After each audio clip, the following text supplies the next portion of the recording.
Hay muchas preguntas que siempre han sido un interrogante para la humanidad, ¿no es cierto? Preguntas que causan mucho revuelo, como por ejemplo, ¿para qué hemos sido creados? ¿Para qué hemos de vivir? O también, ¿cómo podemos cumplir nuestro propósito de vida? Son preguntas que se ha hecho siempre la humanidad. Y estas son preguntas importantes. Y son preguntas que los cristianos y no cristianos se han hecho toda la vida. El pensamiento cristiano siempre ha sido uno de responder a esta pregunta de la siguiente manera: vivimos para dar gloria a Dios. Las palabras de San Agustín tal vez resuenan en nuestros oídos al pensar en esto, cuando él dice: nos hiciste para ti, Señor, y nuestros corazones estarán inquietos hasta que no descansen en ti. En otras palabras, fuimos hechos para glorificar al Señor. Pero, ¿qué es la gloria de Dios? ¿Qué es glorificar al Señor? ¿A qué nos referimos cuando hablamos de eso? El día de hoy quiero que hablemos de la gloria de Dios desde la Biblia, por supuesto, pero al mismo tiempo considerando el pensamiento de pastores y predicadores del siglo XVI y XVII, los cuales fueron conocidos como los puritanos.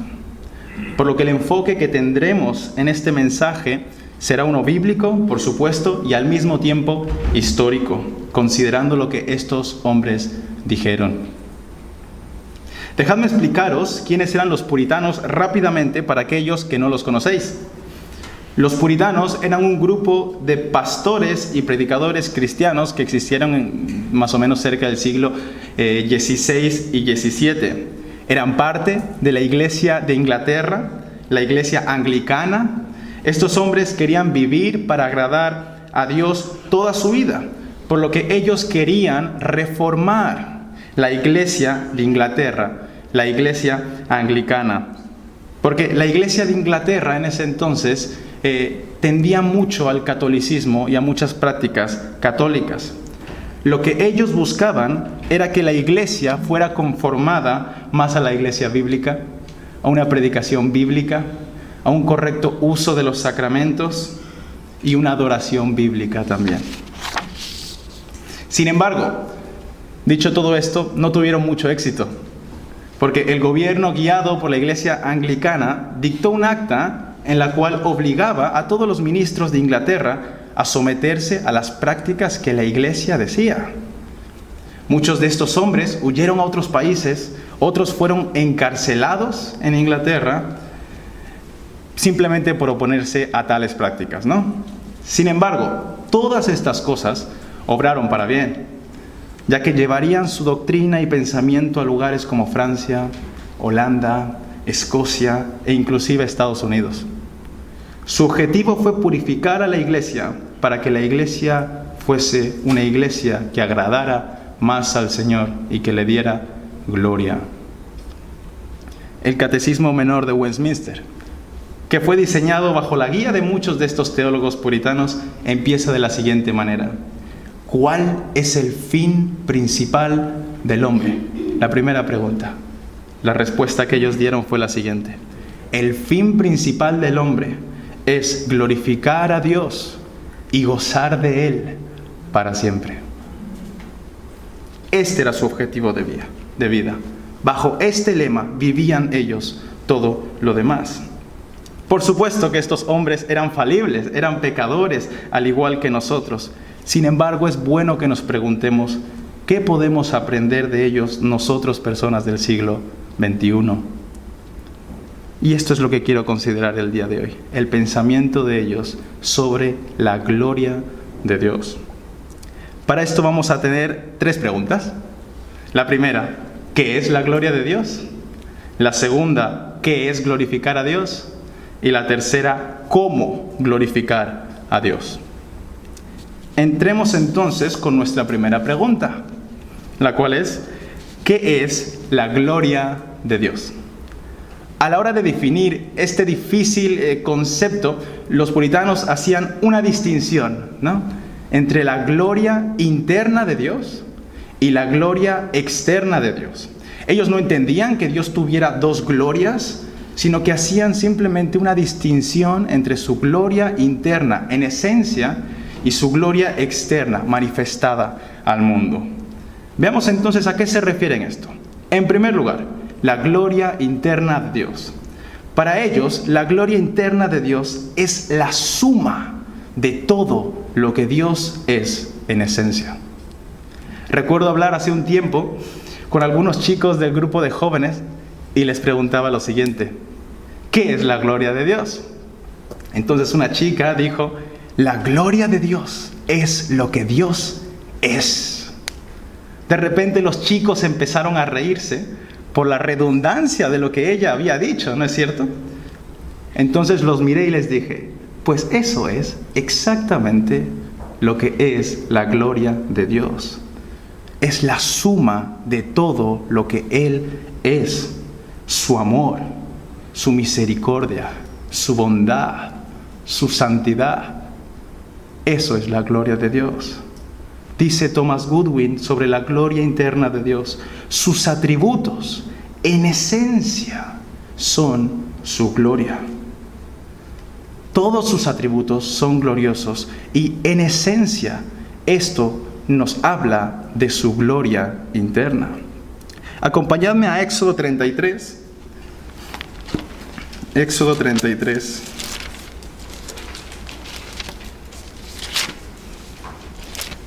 Que es la conversación que tuvieron Moisés y el Señor, ¿no es cierto? Y podemos leer desde el versículo 18, que Moisés le dice al Señor en esta conversación. Él entonces dijo: te ruego que me muestres tu gloria. No sabemos qué tan consciente era Moisés de lo que le estaba pidiendo al Señor, pero había un deseo por querer conocer más a este Dios. Entonces el Señor responde a Moisés, del versículo 19 al 22, le dice: y le respondió: yo haré pasar todo mi bien delante de tu rostro, y proclamaré el nombre de Jehová delante de ti, y tendré misericordia del que tendré misericordia, y seré clemente para con el que seré clemente. Dijo más: no podrás ver mi rostro, porque no me verá hombre y vivirá. Y dijo aún Jehová: he aquí un lugar junto a mí, y estarás sobre la peña, y cuando pase, ¿qué?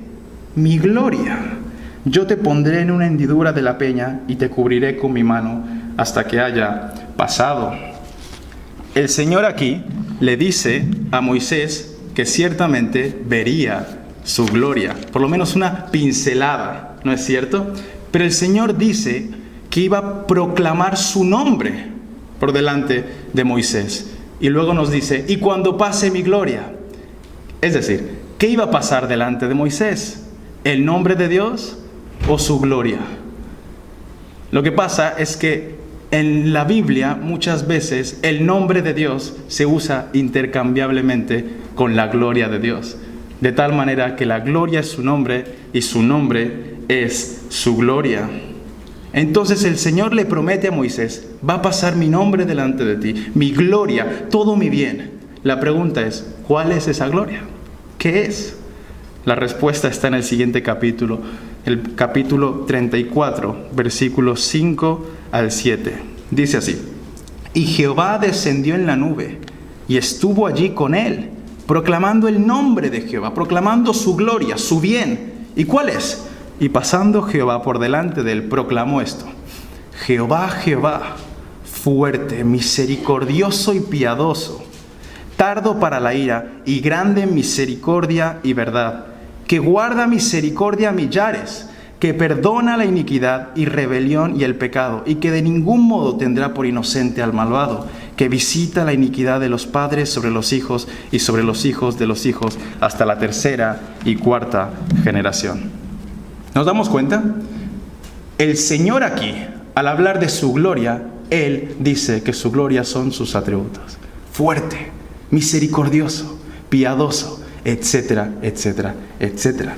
Por lo que entendemos que la gloria interna de Dios, en esencia lo que Él son sus atributos. Pero los puritanos también hablaban de Aparte de la gloria interna de Dios, hablaban de su gloria externa.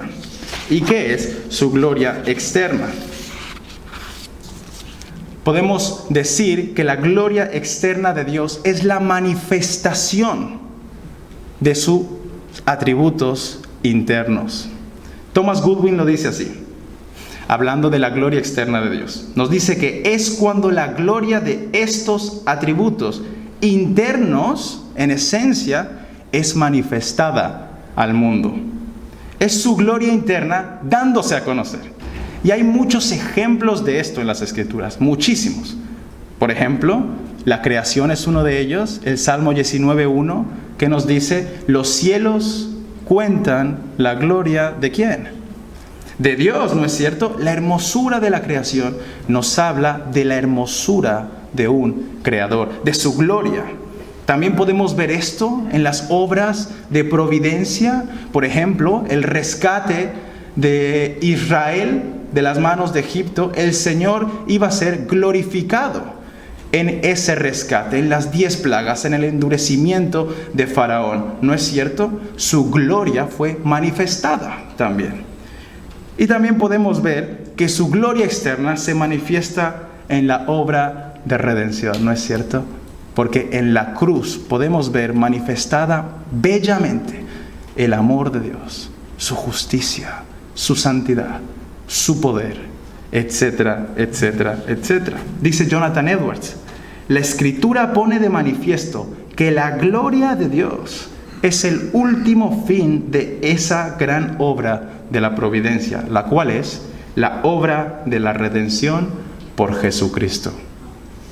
No tenemos duda alguna entonces de que la gloria interna de Dios se manifiesta de una manera sublime y bella en esa preciosa obra de nuestro Señor Jesucristo. Pero sin duda alguna, si hay un énfasis en la teología de los puritanos, era lo cristocéntrico que ellos eran. Ellos amaban a Cristo y veían en Cristo toda su vida. Ellos veían que Cristo era aquel que manifestaba más perfectamente la gloria de Dios. John Owen trató este tema de manera sublime. Y Owen dice que la persona de Cristo es el gran representante de Dios y de su voluntad. Él sabía, sí, que las obras de providencia y la creación habían mostrado la gloria de Dios, pero ninguna de ellas lo ha hecho tan bellamente como nuestro Señor Jesucristo. Dice Owen que Él es la imagen completa y representación perfecta del ser divino y de sus excelencias. En otras palabras, Cristo es el que nos comunica más perfectamente esa gloria y excelencia del Padre. El autor de Hebreos, en el capítulo 1, versículo 3, dice lo siguiente: el cual, de Cristo, ¿no?, siendo el resplandor de su gloria y la imagen misma de su sustancia. Cristo es el resplandor de la gloria del Padre. Todas las excelencias y atributos que pertenecen al Padre, como dijo Martín, también le pertenecen a Cristo. ¿Por qué? Porque Él es el resplandor de la gloria del Padre. Podemos ver también en Juan 1, versículo 14, que el apóstol Juan, hablando de ese verbo, de esa palabra de Cristo, dice lo siguiente: y aquel verbo fue hecho carne y habitó entre nosotros, y vimos su gloria. Gloria como del unigénito, ¿de quién? Del Padre. Porque Cristo es la manifestación perfecta de la gloria del Padre. Él es el resplandor de la gloria del Dios invisible, y al venir a este mundo en carne humana, la gloria del Dios invisible se ha hecho visible para nosotros en sus atributos. Dice Owen nuevamente que la sabiduría, el poder, la bondad, amor, gracia, misericordia, santidad, fidelidad de Dios se nos manifiestan, y que esta es la única y bendita imagen del Dios invisible, en la que podemos aprender contemplar y adorar. Porque, hermanos, en Cristo y su obra se nos manifiesta esto. Por eso el que lo ha visto a Él, dice el Señor Jesús, ¿ha visto a quién? Al Padre. Si queremos entonces conocer más a nuestro Dios, tenemos que conocer más a Cristo. Porque Él es el que nos manifiesta más bellamente la gloria del Padre. La mañana del 24 de agosto de 1683, William Payne, un hombre, llamó a John Owen, que estaba en sus vísperas de muerte. Lo llamó y le dijo: doctor, tu libro de la gloria de Cristo está en proceso de publicación. Fue el último libro de John Owen, La gloria de Cristo. Esto se lo dijo ¿para qué? Para animarlo, porque estaba muriendo. ¿Cuántos de nosotros no nos hubiéramos animado si nos dijeran esto? Tu libro, aquel libro con que tanto esmero has trabajado, le has dedicado mucho tiempo, lo vamos a publicar. Pero John Owen respondió de la siguiente manera: estoy alegre de escuchar eso, pero hermano Payne, el día tan deseado está llegando, el día en el cual veré esa gloria en otra manera que no había visto antes. Ese era el corazón puritano.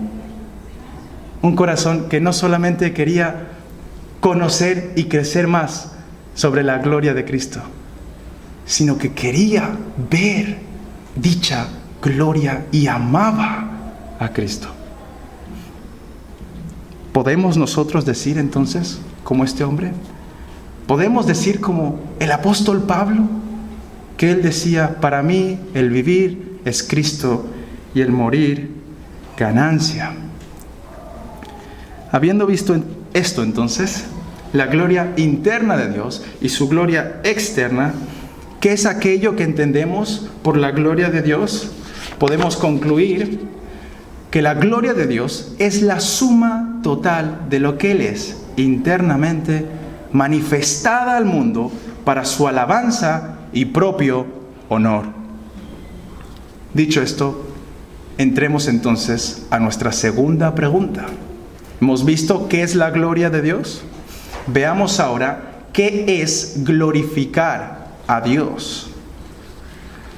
Si Dios es el ser más glorioso, que lo es, ¿qué tiene que ver eso conmigo? Dios es glorioso, pero ¿y qué? Bueno, ellos decían: si Dios es la suma de todo bien, y si Dios es el ser más glorioso del universo, Él merece recibir toda la gloria. No solo porque sea nuestro deber glorificarlo, sino también porque es nuestra felicidad hacerlo. Cuando los puritanos hablaban de glorificar a Dios, no se referían a glorificarlo en el sentido de añadir gloria a su nombre. No podemos añadir gloria al Dios infinitamente glorioso, ¿verdad? Sino que se referían sencillamente a adorarlo, reconocerlo, mirarlo y asombrarse. Wilhelmus Brakel lo define así: glorificar a Dios es reconocerlo a Él, alabarlo a Él y hacerlo conocido a otros en amor, gozo y reverencia, en respuesta a la contemplación de sus perfecciones. ¿Qué está queriendo decir con eso? Sencillamente, que cuando vemos a nuestro Dios y todos sus atributos, toda su gloria, nuestra respuesta es una de adoración, de alabanza, de amor por Él. Debe llevarnos entonces a reconocer su grandeza, a alabarlo y hacerlo conocido en el mundo con una actitud cristiana. Contemplamos su gloria y nuestra respuesta debe ser una de adoración. Thomas Watson, otro puritano, dice que la glorificación a Dios es la renta anual que pagamos al cielo. En otras palabras, es nuestro deber, ¿no? Pero fijémonos lo que dicen las Escrituras con respecto a este tema. El mismo David enseñó esto, ¿no? En multitud de salmos. Salmos 99:9, por ejemplo, cuando él dice: exaltad a Jehová nuestro Dios y postraos ante su santo monte, porque Jehová nuestro Dios es santo. Exaltar a Jehová, ese es nuestro deber, glorificarlo. Incluso el mismo apóstol Pablo, en la carta a los romanos, podemos pensar en multitud de versículos. Romanos 16:27, al concluir su carta, él dice: al único y sabio Dios sea gloria mediante Jesucristo para siempre. Amén. Nos dice que es al Señor, a Dios, al que le pertenece la gloria. Nos dice el medio, que es por medio de Jesucristo, y nos dice el tiempo. ¿Por un rato? No, para siempre. Eso es lo que dice Pablo. Pero es más, él mismo nos insta a hacer todas las cosas para la gloria ¿de quién? De nosotros. No, de Dios. Y esto es lo que los puritanos entendieron, que el corazón de Pablo fluía y se enardecía por querer buscar, exaltar a Dios en Cristo. Ese es el corazón del apóstol Pablo. ¿Quieres vivir o queremos vivir entonces una vida que agrade al Señor? Pues el fundamento de toda práctica nuestra debería ser esta: buscar la gloria de Dios en todas nuestras acciones. Vemos entonces qué es la gloria de Dios y vemos qué es glorificar a Dios. Pero ahora veamos cómo hacerlo. ¿Cómo glorificar a Dios? ¿Cómo podemos llevar esto a la práctica? Llegamos entonces a la carne de todo lo que hemos dicho. Hemos definido lo que es la gloria de Dios. Hemos visto que Dios es glorioso y hemos visto que nuestro deber es glorificarle. Pero tal vez eso puede sonar algo abstracto para muchas personas. Los puritanos se encargaban que nada sonara abstracto para sus oyentes. Eran muy buenos a la hora de aplicar las cosas a su iglesia. Los puritanos, aunque muy robustos, sí, en su teología, sin duda alguna, grandes pensadores, antes que ser académicos, eran pastores. Ellos entendían bien su rol como pastores y es por eso que su mayor preocupación fue cómo aplicar dichas verdades a su iglesia. Thomas Watson, en su tratado de teología, por ejemplo, da 16 maneras en las cuales uno puede dar gloria a Dios. 16 maneras prácticas de cómo glorificar a Dios. Simplemente menciono esto para que veáis cuál era el pensamiento de estos hombres. El día de hoy yo no os voy a dar 16 maneras, no os preocupéis, pero dejadme daros por lo menos 3 maneras generales que he podido ver que son muy relevantes en muchos de los escritos de estos hombres. Y muchas de ellas ya han sido mencionadas, así que me viene muy bien. En primer lugar, debemos glorificar a Dios en nuestro corazón, hermanos, porque ahí empieza. Primera de Pedro 3:15 dice, hablando en el contexto de la persecución: sino, más bien, santificad a Dios el Señor en vuestros corazones. Pedro dice que la actitud cristiana es una que santifica al Señor. ¿Dónde? Primero, en el corazón. Exaltarlo, glorificarlo, honrarlo, santificarlo en nuestros corazones. Este es un punto muy importante para entender el pensamiento bíblico. Cuando lo elegimos, cuando lo adoramos, cuando pensamos en Él como nuestro tesoro, cuando lo contemplamos y lo adoramos por lo que Él es, eso es santificar al Señor en nuestros corazones. Muchas veces podemos hacer varias cosas en nuestra vida, cosas que el Señor ha mandado y cosas buenas. Sin embargo, el hecho de hacer externamente esas cosas no significa que lo estemos haciendo para la gloria de Dios. Podemos estar haciendo muchas cosas para el Señor aparentemente y no estar haciendo nada para Él verdaderamente. Acompañadme por un momento a Zacarías 7, porque este pasaje arroja mucha luz sobre esto que estamos diciendo. Zacarías 7, versículos 5 al 6. Los sacerdotes y el pueblo, al parecer, habían hecho muchos rituales religiosos, muchos ayunos, lloros, etcétera, etcétera, etcétera. Entonces Dios, por medio de su profeta, iba a reprender a su pueblo de la siguiente manera. Dice Zacarías 7, del 5 al 6. Habiendo todo el pueblo del país y a los sacerdotes, habla a todo el pueblo del país y a los sacerdotes diciendo: cuando ayunasteis y llorasteis en el 5º y en el 7º mes, estos 70 años, ¿habéis ayunado para mí? Eso es lo que el Señor les dijo.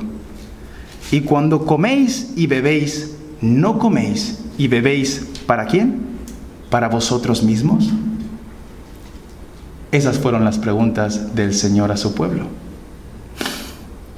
Porque estas personas estaban haciendo cosas externamente para el Señor. Pero si nuestro cristianismo no va acompañado de devoción, hermanos, es nulo para Dios. Dios no está satisfecho con un cristianismo superficial. Ellos estaban ayunando y al mismo tiempo no estaban ayunando. Ellos estaban orando y al mismo tiempo no estaban orando. ¿Por qué? Porque no tenían en su mente a Dios. Lo hacían para ellos. Y hermanos, podemos estar predicando como yo lo estoy haciendo ahora. Podemos ser pastores, líderes, maestros de escuela dominical, líderes de alabanza, profesores de seminario, etc. Y siempre tendremos que afrontar la siguiente pregunta. Carlos, cuando predicabas, ¿lo hacías para mí? Y si queremos entender el pensamiento puritano en cuanto a esto, y creo yo bíblico, es necesario que entendamos que la glorificación al Señor empieza ¿dónde? En nuestro corazón. En segundo lugar, glorificamos a Dios con nuestra boca. Cuando los puritanos hablaban de esto, por supuesto, se referían a la manera de hablar, a que ninguna palabra obscena salga de nuestra boca. Pero ellos hacían un énfasis especial en la alabanza, en el canto. Ellos sencillamente amaban el canto. Dice David, el Salmo 86:12, te alabaré, oh Jehová, Dios mío, con todo mi corazón, y glorificaré tu nombre para siempre. Cuando cantamos lo hacemos con este fin, alabar a nuestro Señor, ¿no es cierto? El texto que Samuel nos trajo, Colosenses 3:16, también nos muestra esto, que cantamos al Señor con salmos e himnos y cánticos espirituales. ¿A quién le cantamos, según Pablo? Al Señor, ¿no es cierto? Cantar con nuestros labios es una manera de glorificar a Dios. Pero por supuesto, esto de nada sirve si, como hemos dicho antes, no va acompañada de devoción interna. Y esta idea permea los escritos puritanos. Brakel dice, el alma, al olvidarse de ella misma, al contemplar las perfecciones de Dios, rompe en júbilo, y las más altas alabanzas de Dios estarán en su boca. Thomas Watson dice, por otro lado, que la alabanza es uno de los actos más elevados y puros del cristianismo. Y luego dice, en la oración actuamos como hombres, en la alabanza como ángeles.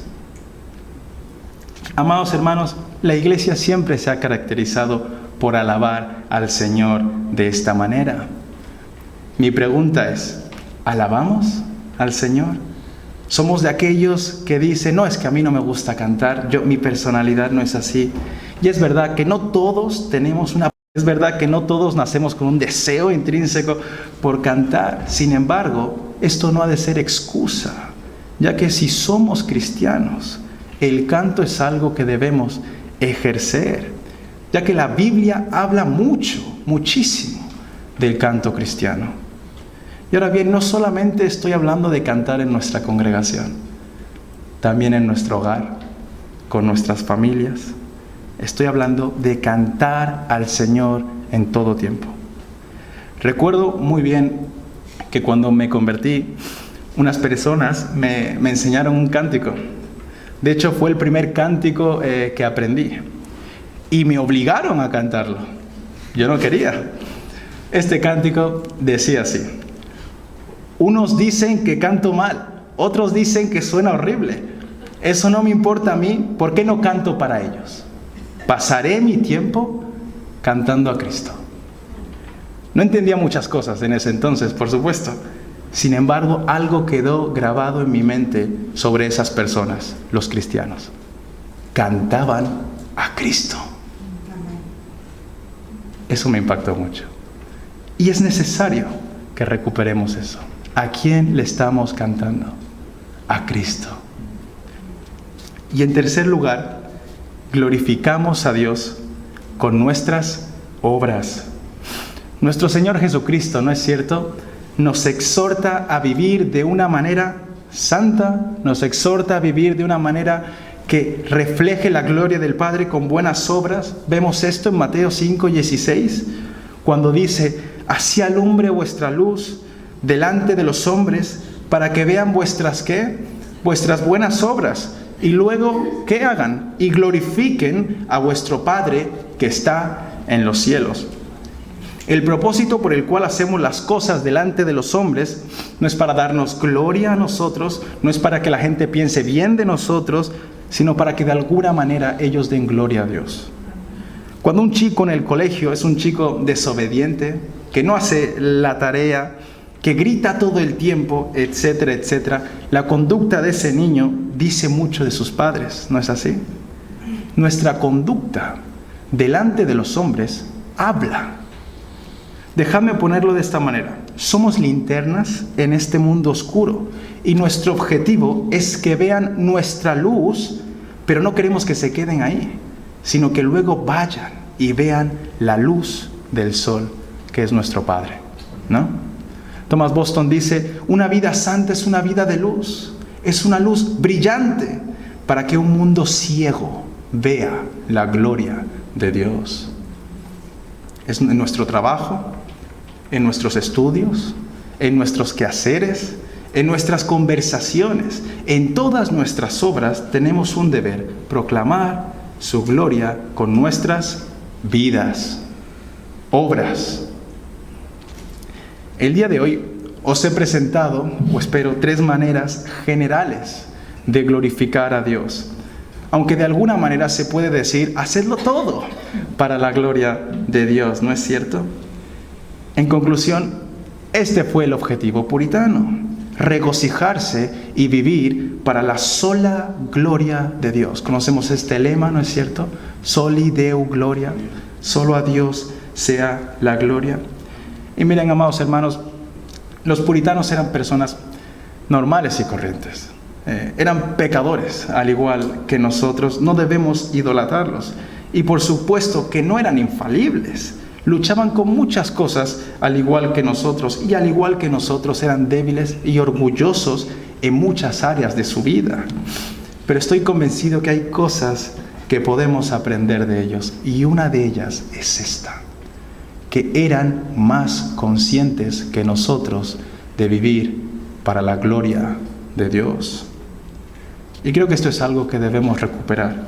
¿Por qué digo esto? Porque nuestra cultura está muy intoxicada con la autoestima, con el yo, con el buscar nuestra propia gloria, con el vivir para la gloria de Carlos. ¿No es cierto que esto es así? Y esto es lo que ha hecho nuestro pecado.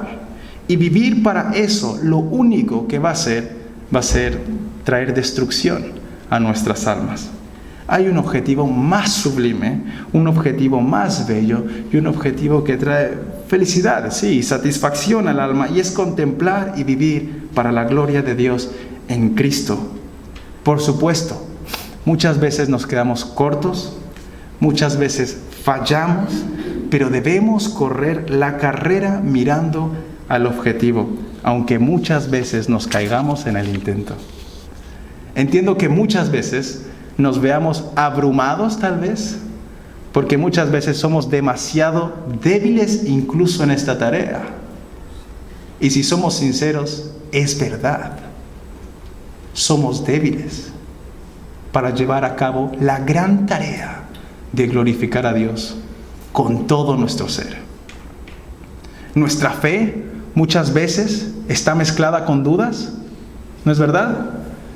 Nuestros corazones luchan con ídolos también, y de nuestra boca muchas veces sale murmuración. Los puritanos también enfrentaban todas estas cosas. Y es por eso que ellos amaban tanto la doctrina olvidada de la unión con Cristo. La Confesión de Westminster dice así, hablando de que nuestras obras de nosotros, cristianos débiles, no son rechazadas por el Padre si las hacemos con un corazón sincero. Dice lo siguiente: sin embargo, a pesar de lo anterior, de nuestras malas obras, siendo aceptadas las personas de los creyentes por medio de Cristo, sus buenas obras también son aceptadas en Él, no como si fueran en esta vida enteramente irreprochables e irreprensibles a la vista de Dios, sino que a Él, mirándolas en su Hijo, le agrada aceptar y recompensar lo que es sincero, aun cuando esté acompañado de muchas debilidades e imperfecciones. ¡Wow! ¡Qué manera más bella de expresar! ¡Y qué ánimo para nosotros! Por eso nuestro Señor Jesucristo nos decía: separados de mí, ¿qué? Nada podéis hacer. Por muy insignificantes que sean nuestras obras, no son perfectas, ¿verdad? Si lo hacemos con un corazón sincero, por medio de Cristo, nuestro Padre no las va a rechazar. El Padre encuentra satisfacción en nuestras obras sinceras, no porque sean perfectas, no lo son, sino porque nuestro Cristo aboga por ellas.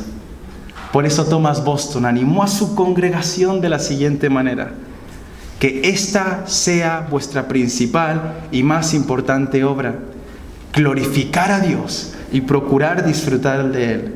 Y por eso ved la absoluta necesidad de Cristo y de la fe en Él, porque no hay glorificación del Padre sin el Hijo, y no hay disfrute de Dios sino a través de Él, de Cristo.